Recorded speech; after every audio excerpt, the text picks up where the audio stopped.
सबसे पहले आपको अहम खबर से आगाह करेंगे कि इस्राएली हमलों में जाँ बहक फलस्तीनियों की तादाद 690 हो गई है। 3700 से ज्यादा जख्मी हैं। इस्राएली फोर्सेस के गजा पर मुसलसल हमलों के नतीजे में जाँ बहक फलस्तीनियों की तादाद 690 हो गई है, जबकि 3700 से ज्यादा जख्मी हो चुके हैं। खबर एजेंसी के मुताबिक जबालिया पनागुज़ीन कैंप पर इस्राएली हमले में शहादतें हुई। इस्राएली हमलों में तिबी अमले के 5 अरकान भी शहीद हो गए हैं। इस्राएली हमलों के नतीजे में 7 मसाजिद 72 इमारतें तबाह हो गई। इमारतों के मलबे तले कई अफराद के दबे होने का खदशा है।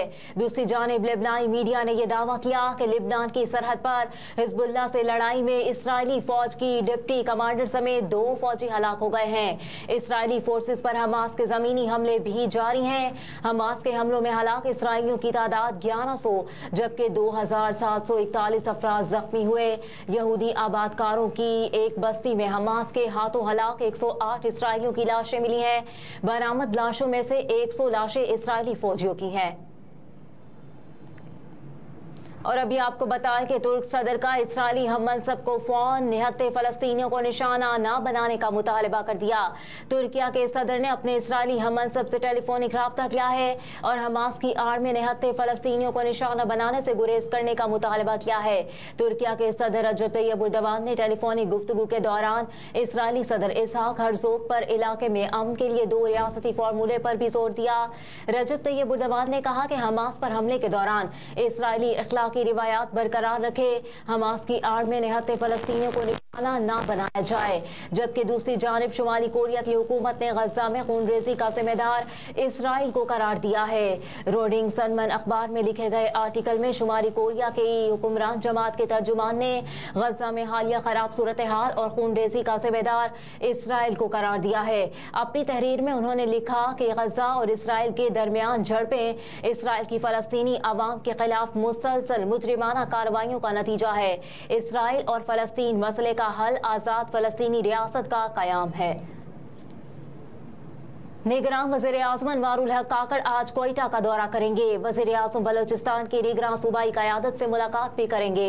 वज़ीर आज़म ऑफिस के मीडिया विंग से जारी बयान के मुताबिक निगरान वज़ीर आज़म इस दौरे में सूबा बलोचिस्तान में नेशनल एक्शन प्लान के नफाज की मौजूदा सूरत हाल के हवाले से मुनाकिद होने वाले बलोचिस्तान एपेक्स कमेटी के 14वें इजलास में खुसूसी शिरकत करेंगे। वज़ीर आज़म बलोचिस्तान की निगरान सूबाई क़यादत से भी मुलाकात करेंगे। वज़ीर आला पंजाब ने स्पीडो मेट्रो बस के किरायों में इजाफे की समरी को मुस्तरद कर दिया है। निगरान वज़ीर आला पंजाब मोहसिन नकवी की ज़ेर सदारत पंजाब मास ट्रांसिट अथॉरिटी का 24वां इजलास हुआ।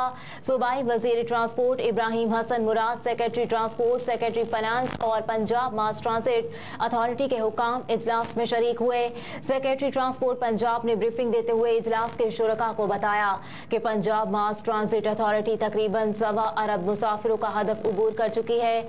लाहौर में मास ट्रांसपोर्ट सिस्टम पर रोजाना तकरीबन 25,000 तलबा मुफ्त सफर कर रहे हैं। इजलास में मेट्रो और स्पीडो बस सर्विस के किरायों में 15 रुपए इजाफे की समरी पेश की गई, जिससे निगरान वज़ीर आला पंजाब मोहसिन नकवी ने मुस्तरद कर दिया। उन्होंने हिदायत की कि रेवेन्यू में इजाफे के लिए नए और मुनफरिद अंदाज से काम किया जाए। इजलास में लाहौर रेलवे स्टेशन ता ग्रीन टाउन इलेक्ट्रिक बसें चलाने की भी उसूली मंजूरी दे दी गई। वर्ल्ड बैंक के ताउन से लाहौर में पायलट प्रोजेक्ट के तहत 27 इलेक्ट्रिक बसें चलाई जाएंगी। इस्लामाबाद और रावलपिंडी मेट्रो बस सर्विस के लिए भी इलेक्ट्रिक बसें चलाने का फैसला किया गया है। जबकि वज़ीर आला पंजाब ने रावलपिंडी और लाहौर में मेट्रो बस ट्रैक की तामीर और मुरम्मत का हुक्म दिया। इजलास में कज़ाफी स्टेडियम और शादरा मेट्रो स्टेशन की तामीर और मुरम्मत और तज़ीन और आराइश की मंजूरी भी दी गई। दौरान इजलास डीजल हाइब्रिड रीजनरेटिव बसें चलाने की तजवीज़ का भी जायजा लिया गया। वज़ीर आला ने इलेक्ट्रिक बस सर्विस के लिए फौरी इक़दामात का हुक्म दिया। अभी आपको बताएं कि तहरीक इंसाफ का लिबर्टी चौक पर जलसे के लिए लाहौर हाई कोर्ट से रुजू करने का फैसला। लिबर्टी चौक में जलसे के लिए लाहौर हाई कोर्ट में दरख्वास्त अजीमुल्लाह खान ने दायर की है। दरख्वास्त में डीसी लाहौर समेत दीगर को फरीक बनाया गया है। दरख्वास्त में कहा गया कि 5 रोज कबल मुतालिका फरीकेन को जलसे की इजाजत के लिए दरख्वास्ती पुरअमन जलसा करना हर एक का आईनी हक है। दरख्वास्त में इस्तदा की गई है कि अदालत लिबर्टी चौक पर 15 अक्टूबर को शाम 7 बजे जलसा करने का हुक्म दे। अदालत जलसे के लिए सिक्योरिटी इंतजामात फराहम करने के लिए भी हुक्म जारी करे।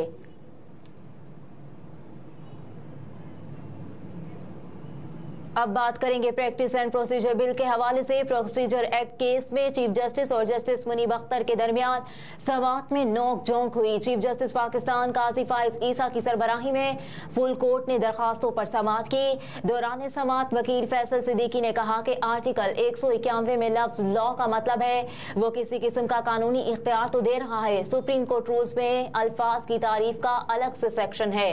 चीफ जस्टिस ने कहा कि आप हर सवाल का जवाब ना दें। मिस्टर सिद्दीकी, आप सिर्फ अपने दलाइल पर तवज्जो दें। 4 समातों से केस सुन रहे हैं और कई केस इल्तवा में हैं। मेरी साथी जजेस से दरख्वास्त है अपने सवालात रोक कर रखें। बेंच में हर कोई सवाल करना चाहता है लेकिन वकील की कोई दलील पूरी तो होने दें।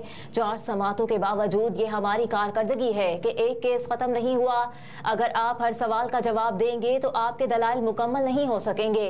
बाकी तमाम केस छोड़कर इस केस की समाअत कर रहे हैं।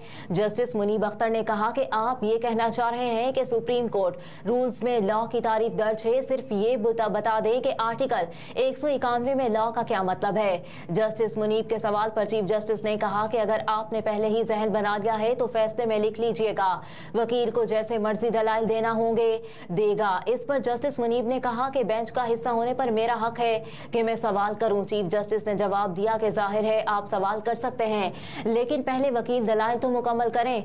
जस्टिस मुनीब ने कहा कि माजरत के साथ मेरा मसला मेरा सवाल है और इसका जवाब दें। चीफ जस्टिस ने कहा कि फैसल सिद्दीकी अपने दलाइल मुकम्मल नहीं करेंगे तो हम हमेशा यही केस सुनते रहेंगे, इसलिए आप पहले अपने दलाइल मुकम्मल करें। इस पर जस्टिस मुनीब अख्तर ने कहा कि मैं इस बेंच का हिस्सा हूं और ये मेरा इस्तेहकाक है कि मैं सवाल पूछूं। मुझे सवाल पूछने से रोका जाएगा तो बेंच में बैठने का क्या फायदा।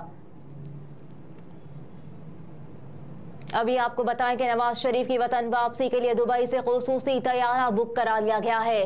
लंदन में मुस्लिम लीग नून के कायद नवाज शरीफ की वतन वापसी के लिए दुबई से स्पेशल तैयारा बुक कराए जाने की तस्दीक हो गई है।